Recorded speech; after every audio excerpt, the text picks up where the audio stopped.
എന്ന് വിശ്വസിക്കുന്നുവെങ്കിൽ നരകവും ഉണ്ട് എന്നുള്ള കാര്യം രണ്ടു പക്ഷമില്ല. തീർച്ചയായും ഏതൊരു മനുഷ്യനോടും ചോദിച്ചാലും അവൻ പറയും, മരണശേഷം എനിക്ക് സ്വർഗത്തിലായിരിക്കുന്നതാണ് ഇഷ്ടം എന്ന്. എന്നാൽ ഇന്ന് ഏതൊരു മനുഷ്യനും അവന്റെ അവസ്ഥ പാപാവസ്ഥയാണ്. അവൻ ജനിക്കുന്നത് തന്നെ പാപത്തിലാണ്. പാപത്തിലായിരിക്കുന്ന മനുഷ്യനെ സംബന്ധിച്ചിടത്തോളം അവൻ ജീവിച്ച് മരിച്ചു പോയാൽ തീർച്ചയായും അവന് നരക ശിക്ഷാവിധിയിലേക്ക് പോകുവാൻ കഴിയുകയുള്ളൂ എന്ന് വിശുദ്ധ ബൈബിൾ പറയുകയാണ്. മനുഷ്യൻ നിരന്തരമായി ഇന്ന് നമുക്ക് കാണുവാനായിട്ട് കഴിയുന്നത്, ലോകമെമ്പാടും നോക്കിയാലും മനസ്സിലാക്കുവാൻ കഴിയുന്നത്, പാപം അതിന്റെ ഇച്ഛാവസ്ഥയിലേക്ക് കടന്നു വന്നിരിക്കുന്നു എന്നുള്ളതാണ്. എവിടെ നോക്കിയാലും കൊലപാതകങ്ങളും പിടിച്ചുപറിയും ബലാത്സംഗങ്ങളും പീഡനങ്ങളും ഒക്കെ നിരവധിയായിട്ട് സംഭവിച്ചുകൊണ്ടിരിക്കുന്നു. മനുഷ്യനിന്ന് സ്വസ്ഥതയില്ലാത്ത അവസ്ഥയാണ്. പരസ്പരം സ്നേഹം ഇല്ലാത്ത അവസ്ഥയാണ്. എന്ന് പറഞ്ഞാൽ അന്ത്യകാലത്തേക്ക് കടന്നു വരുമ്പോൾ സ്നേഹം തണുത്തുറഞ്ഞു പോകുമെന്ന് ബൈബിൾ തന്നെ പഠിപ്പിക്കുന്നുണ്ട്. അങ്ങനെയെങ്കിൽ പ്രിയമുള്ളവരെ, ഈ കാലത്ത് സുവിശേഷത്തിന്റെ പ്രസക്തി നാം ചിന്തിക്കുവാൻ കഴിയുന്നതിനും അപ്പുറമാണ് എന്നുള്ള കാര്യം ഓർമ്മിപ്പിക്കുക കൂടിയാണ് ഞങ്ങളുടെ ലക്ഷ്യം. ഏതൊരു മനുഷ്യനും പാപത്തിൽ ജനിക്കുന്നു എന്നുള്ളതാണ് ദൈവവചനം പറയുന്നത്. ബൈബിളില് കീർത്തനങ്ങൾ എഴുതിയ ഒരു ദൈവദാസനുണ്ട്, ദാവീദ് എന്നാണ് അദ്ദേഹത്തിന്റെ പേര്. അദ്ദേഹം എഴുതി വെച്ചിരിക്കുന്ന ഒരു കീർത്തനത്തിൽ അങ്ങനെയാണ് പറയുന്നത്: ഇതാ ഞാൻ അകൃത്യത്തിൽ ഉരുവായി, പാപത്തിൽ എന്റെ അമ്മ എന്നെ ഗർഭം ധരിച്ചു എന്ന്. പാപത്തിലായിരിക്കുന്ന മനുഷ്യനെ സംബന്ധിച്ചിടത്തോളം അവന് നരക ശിക്ഷാവിധിയാണ് എന്ന് പറഞ്ഞുവല്ലോ. അതെ, ഏതൊരു മനുഷ്യന്റെയും അവസ്ഥ അത് തന്നെയാണ്. എന്നാൽ പാപത്തിൽ നിന്ന് മോചനം നേടുവാൻ കഴിയില്ലേ? മനുഷ്യൻ മരിച്ചാൽ ജീവിക്കുമോ എന്ന ചോദ്യങ്ങളൊക്കെ മനുഷ്യന്റെ മുൻപാകെയുണ്ട്. തീർച്ചയായും അതിനൊരു ചെറിയ തോതിൽ ഉത്തരം പറയുക എന്നുള്ളതും ഞങ്ങളുടെ ലക്ഷ്യമാണ്. ഇന്ന് മനുഷ്യന്റെ ആ പാപാവസ്ഥ കാണുമ്പോൾ നമുക്ക് മനസ്സിലാക്കുവാനായിട്ട് കഴിയുന്നത് ആ ലോകം അന്ത്യത്തിലേക്ക് അടുത്തു വന്നിരിക്കുന്നു എന്നുള്ളതാണ്. എവിടെ തിരിഞ്ഞാലും കൊലപാതകം, അതുപോലെ തന്നെയുള്ള പാപങ്ങളുടെ അതിപ്രസരമാണ് എന്ന് നമുക്ക് കാണുവാനായിട്ട് കഴിയും. പാപത്തിൽ നിന്നൊരു മോചനം ഒരിക്കലും ഉണ്ടാകയില്ലേ എന്ന് ചിന്തിക്കുന്നത് ഉചിതമാണ്. തീർച്ചയായും നല്ല മനുഷ്യർ, മനസ്സിൽ അല്പമെങ്കിലും സ്നേഹം സൂക്ഷിക്കുന്നവർ അങ്ങനെ ചിന്തിക്കും, അതിൽ നിന്നൊരു മോചനം. എന്റെയൊക്കെ ചെറുപ്പകാലങ്ങളിൽ തീർച്ചയായും മനുഷ്യൻ പരസ്പരം സ്നേഹിക്കുകയും സഹായിക്കുകയും ഒക്കെ ചെയ്യുന്നവരാണ്. ഏതൊരു കാര്യത്തിനും, ചെറിയ കാര്യത്തിനും പരസ്പരം അങ്ങനെ തന്നെ കലഹിക്കുന്ന അവസ്ഥ ഇല്ല എന്ന് വേണം പറയുവാൻ. എന്നാൽ ഇന്നങ്ങനെയല്ല. ചെറിയൊരു കാര്യം മതി മനുഷ്യന് കലഹമുണ്ടാകുവാനും അതുപോലെ തന്നെ അത് കൊലപാതകത്തിലേക്ക് കലാശിക്കുവാനും ഒക്കെയുള്ള സാധ്യതകൾ വളരെ പെട്ടെന്ന് ക്ഷിപ്രമായിട്ട് സംഭവിക്കുന്ന കാര്യമാണ് എന്ന് മനസ്സിലാക്കുവാനായിട്ട് കഴിയും. പ്രിയമുള്ളവരെ, ഇന്ന് ഈ ലോകത്തിൽ ഒരിക്കലും മനുഷ്യന് സ്വസ്ഥതയും സമാധാനവുമില്ല. എന്നാൽ ആ സ്വസ്ഥതയും സമാധാനവും തിരിച്ചു കിട്ടുവാൻ എന്ത് ചെയ്യണം എന്നുള്ള ചോദ്യവുമുണ്ട്. സമാധാനം അന്വേഷിച്ച്, സന്തോഷം അന്വേഷിച്ച് മനുഷ്യൻ നിരന്തരമായി യാത്ര ചെയ്തുകൊണ്ടിരിക്കുകയാണ്. ഇന്ന് വിവിധങ്ങളായ നിലകളിൽ വിനോദസഞ്ചാര കേന്ദ്രങ്ങൾ അവിടെയായി സൃഷ്ടിക്കപ്പെട്ടുകൊണ്ടിരിക്കുകയാണ്. എന്തുകൊണ്ടാണ്? അല്പസമയം അവിടെ ഒന്ന് പോയിരുന്നാൽ മനസ്സിനൊരു അല്പ സ്വസ്ഥത കിട്ടും എന്നുള്ളത് കൊണ്ടാണ്. അതല്ലെങ്കിൽ മദ്യത്തിലോ മയക്കുമരുന്നുകളിലോ അഭയം കണ്ടെത്തും. എന്നാൽ അതിന്റെയൊക്കെ അവസ്ഥ കഴിയുമ്പോൾ പിന്നെയും മനസ്സ് പഴയ അവസ്ഥയിലേക്ക് തിരിഞ്ഞു വരുന്നു എന്ന് നമുക്ക് കാണുവാനായിട്ട് കഴിയും.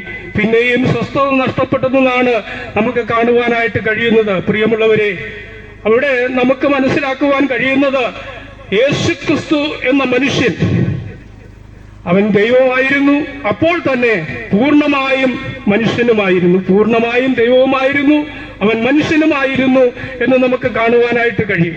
പാപത്തിന് പരിഹാരം വരുത്തുവാൻ ഒരേ ഒരു വ്യക്തിക്ക് മാത്രമേ കഴിയുമായിരുന്നുള്ളൂ. അത് യേശുക്രിസ്തുവിനാണ്. അവിടുന്ന് സ്വർഗത്തിലായിരുന്നു. സ്വർഗത്തിൽ ദൈവമായിരിക്കെ ദൈവത്തിന്റെ സകല മഹത്വവും അവിടെ വെച്ചിട്ട് അവൻ മനുഷ്യനായി ഭൂമിയിൽ താണു വരികയും സകല മനുഷ്യരുടെയും പാപങ്ങളെ ഏറ്റെടുത്തുകൊണ്ട് പാപത്തിന്റെ ശിക്ഷ അവിടുന്ന് അനുഭവിച്ചു തീർത്തു എന്നുള്ളത് നമുക്ക് കാണുവാനായിട്ട് കഴിയും. വചനം അങ്ങനെയാണ് പഠിപ്പിക്കുന്നത്. എന്തുകൊണ്ടായിരിക്കാം അങ്ങനെ ചെയ്യുന്നത്?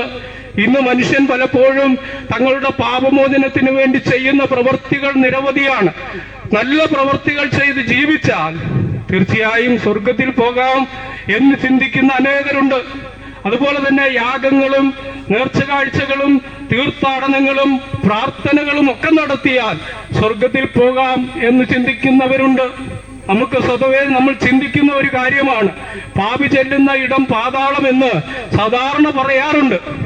അതുകൊണ്ട് പ്രിയമുള്ളവരെ, ഈ പാവാവസ്ഥയിൽ നിന്നൊരു മോചനം വേണമെന്ന് എല്ലാ മനുഷ്യന്റെയും ഉള്ളിൽ ഒരു ചിന്തയുണ്ട്. അതുകൊണ്ടാണ് മനുഷ്യൻ സൽപ്രവൃത്തികളെ ചെയ്യുന്നത്, പ്രാർത്ഥനകൾ നടത്തുന്നത്, അവൻ രക്ഷയ്ക്ക് വേണ്ടി ചെയ്യാൻ കഴിയുന്ന എല്ലാ പ്രവൃത്തികളും ചെയ്യുന്നുണ്ട്. പക്ഷേ അതിൽ നിന്നൊരു മോചനം അത് ദിനംതോറും ചെയ്തുകൊണ്ടിരിക്കേണ്ടി വരും, അല്ലെങ്കിൽ ആണ്ടുതോറും അത് ചെയ്യുന്നുണ്ട്. പക്ഷേ അതിൽ നിന്നൊരു മോചനം നേടുവാൻ അവന് കഴിയുന്നില്ല. അവനതിൽ വിശ്വാസം പോരാ, അതിന് തൃപ്തി വരുന്നില്ല. ഇതോടെ നിരന്തരം ഈ പാപത്തെ കുറിച്ചുള്ള ആ പ്രയാസം, അതിൻ്റെതായ ഒരു പ്രയാസം അവനെ അലട്ടുന്നതായിട്ടാണ് നമുക്ക് കാണുവാനായിട്ട് കഴിയുന്നത്. പ്രിയമുള്ളവരെ, അതിൽ നിന്ന് മോചനം നേടുവാൻ ഒരേ ഒരു മാർഗമേ ഉള്ളൂ. അത് കർത്താവായ യേശു ക്രിസ്തുവിലെ ആ പാപപരിഹാര യാഗത്തിൽ വിശ്വസിക്കുക എന്നുള്ളത് മാത്രമാണ് അവന് വെച്ചിരിക്കുന്ന ഒരേ ഒരു വ്യവസ്ഥ. അത് പ്രിയമുള്ളവരെ, സകല മനുഷ്യരും പാപത്തിന് പരിഹാരം വരുത്തുവാൻ തക്കവണ്ണം അവനിൽ വിശ്വസിക്കുക. അവൻ ഇന്നേക്ക് 2000 വർഷം മുൻപ് കാൽവരിയിൽ ക്രൂസിൽ പരമയാഗമായി തീർന്നു. കാരണം മനുഷ്യന്റെ പാപപരിഹാര പ്രവൃത്തികൾക്കൊന്നും പാപമോചനം നൽകുവാൻ കഴിയുകയില്ല. മനുഷ്യൻ പാപിയായിരിക്കുന്നത് കൊണ്ട് അശുദ്ധനാണ്. ദൈവം വിശുദ്ധനാണ്. വിശുദ്ധനായ ദൈവത്തിന്റെ സന്നിധിയിൽ പാപിയായി അമരിക്കുന്ന മനുഷ്യൻ അർപ്പിക്കുന്ന യാഗങ്ങൾക്ക് യാതൊരു പ്രത്യുത്തരവും ലഭിക്കുന്നില്ല എന്നുള്ളതാണ് വാസ്തവം. അതുകൊണ്ട് ദൈവം തന്നെ മനുഷ്യനായി ഈ ഭൂമിയിൽ താണുവരികയും മനുഷ്യരുടെ പാപങ്ങളെ ഏറ്റെടുക്കുകയും മനുഷ്യരുടെ പാപത്തിന്റെ ശിക്ഷ അവൻ തന്റെ ശരീരത്തിൽ സഹിക്കുകയും ചെയ്തു എന്നുള്ളതാണ്. നമ്മുടെ അതിക്രമങ്ങൾ നിമിത്തം മുറിവേറ്റും നമ്മുടെ അകൃത്യങ്ങൾ നിമിത്തം തകർന്നുമിരിക്കുന്നു. നമ്മുടെ സമാധാനത്തിനുള്ള ശിക്ഷ അവന്റെ മേലായി അവന്റെ അടിപ്പിണരാൽ സൗഖ്യം വന്നുമിരിക്കുന്നു എന്ന് ബൈബിൾ വളരെ വ്യക്തമായി പറയുകയാണ്. പ്രിയമുള്ളവരെ, യേശുക്രിസ്തു നമ്മുടെ പാപത്തിന്റെ സകല ശിക്ഷയും തന്റെ ശരീരത്തിൽ വഹിച്ചു എന്നുള്ളതാണ്. നാം ഇനിയും ചെയ്യേണ്ടത് ഒരേ ഒരു കാര്യം മാത്രം. എന്താണ്? കർത്താവായ യേശുക്രിസ്തുവിൽ വിശ്വസിക്കുക. പാപത്തിന്റെ ശിക്ഷാവിധിയിൽ നിന്ന് രക്ഷ പ്രാപിക്കുവാൻ ഒരേ ഒരു കാര്യം ചെയ്താൽ മതി. നാം അതിനു വേണ്ടി പണം മുടക്കി യാതൊരു യാത്രകളോ പ്രാർത്ഥനകളോ യാഗങ്ങളോ തീർത്ഥാടനങ്ങളോ നടത്തേണ്ട കാര്യമില്ല. പിന്നെയോ നാം ചെയ്യേണ്ടതൊന്നു മാത്രം, നമ്മുടെ പാപത്തിന് പരിഹാരം വരുത്തിയിരിക്കുന്ന യേശുക്രിസ്തുവിൽ വിശ്വസിക്കുക. ഞാൻ പാപിയാണെന്ന് സ്വയം സമ്മതിച്ച് ഏറ്റുപറയുക. അത് മാത്രമേ നമുക്ക് അഭികാമ്യമായിട്ടുള്ളൂ. മറ്റൊരു മാർഗം നമുക്കില്ല. എന്നാൽ പ്രിയമുള്ളവരെ, അത് ചെയ്യുന്നുവെങ്കിൽ തീർച്ചയായും നമുക്ക് രക്ഷ പ്രാപിക്കുവാൻ കഴിയും. നമ്മുടെ ജീവിതത്തിൽ സ്വസ്ഥത നമുക്ക് ലഭിക്കും, സമാധാനം ലഭിക്കും.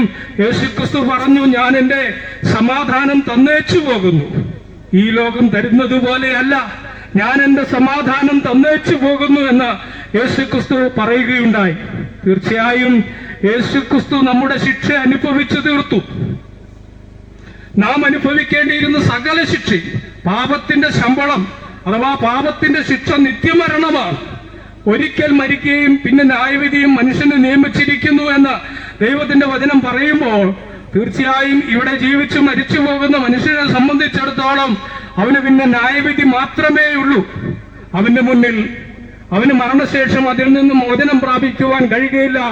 ആ ന്യായവിധി നിത്യനരക ശിക്ഷാവിധിയാണ്. അതുകൊണ്ട് ആ ന്യായവിധിയിൽ വീഴാതിരിക്കേണ്ടതിന് ഈ ഭൂമിയിൽ ജീവിച്ചിരിക്കുമ്പോൾ തന്നെ തന്റെ സ്വന്തം അഭിപ്രായം സ്വന്തം വായ കൊണ്ട് തന്നെ ഏറ്റുപറയേണ്ടിയിരിക്കുന്നു.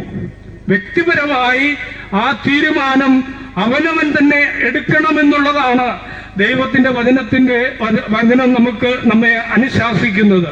അതുകൊണ്ട് പ്രിയമുള്ളവരെ, നമ്മുടെ പാപം അഥവാ ഞാൻ പാപിയാണ് എന്ന് ദൈവസന്നിധിയിൽ ഏറ്റുപറയുകയും യേശുക്രിസ്തുവിന്റെ പാപത്തിന് പരിഹാരം വരുത്തിയെന്ന് ഹൃദയത്തിൽ വിശ്വസിച്ച് അംഗീകരിച്ച് വായുകൊണ്ട് ഏറ്റുപറയുകയും ചെയ്താൽ നീ രക്ഷിക്കപ്പെടുമെന്ന് ദൈവത്തിന്റെ വചനം വളരെ വ്യക്തമായി പറയുകയാണ്. അതുകൊണ്ട് പ്രിയമുള്ളവരെ, ഞങ്ങൾക്ക് ആലോചന പറയുവാനുള്ളത്, ഈ യേശുക്രിസ്തുവിനെ തങ്ങളുടെ രക്ഷിതാവും കർത്താവുമായി സ്വീകരിക്കുന്നു എങ്കിൽ നമുക്ക് ഈ ഭൂമിയിൽ ശിഷ്ടകാലം ജീവിക്കുമ്പോൾ തീർച്ചയായും നമുക്ക് സ്വസ്ഥമായി സന്തോഷത്തോടെ സമാധാനത്തോടെ നമുക്ക് ജീവിക്കുവാൻ കഴിയും. എന്നാൽ ഭൂമിയിൽ നമുക്ക് കഷ്ടങ്ങളും പ്രയാസങ്ങളും പ്രതിസന്ധികളും നിരവധിയായിട്ടുണ്ട്. അത് സ്വാഭാവികമായി മനുഷ്യൻ പാപം ചെയ്തതുകൊണ്ട് മനുഷ്യന്റെ പാപം മുഖാന്തരം ഭൂമി ദൈവത്താൽ ശപിക്കപ്പെട്ടു എന്നുള്ളതാണ് വാസ്തവം. ശാപത്തിന് കീഴിലായ മനുഷ്യനെ അതിൽ നിന്ന് മോചിക്കുവാനായിട്ട് കഴിയുന്ന ഒരേ ഒരു കാര്യം യേശുക്രിസ്തുവിലൂടെയുള്ള പാപപരിഹാരയാഗം മാത്രം. അതിൽ വിശ്വസിച്ച് നിത്യരക്ഷ പ്രാപിക്കുവാൻ ഇടയായി തീരട്ടെ എന്ന് ആശംസിക്കുകയും പ്രാർത്ഥിക്കുകയും ചെയ്യുകയാണ്.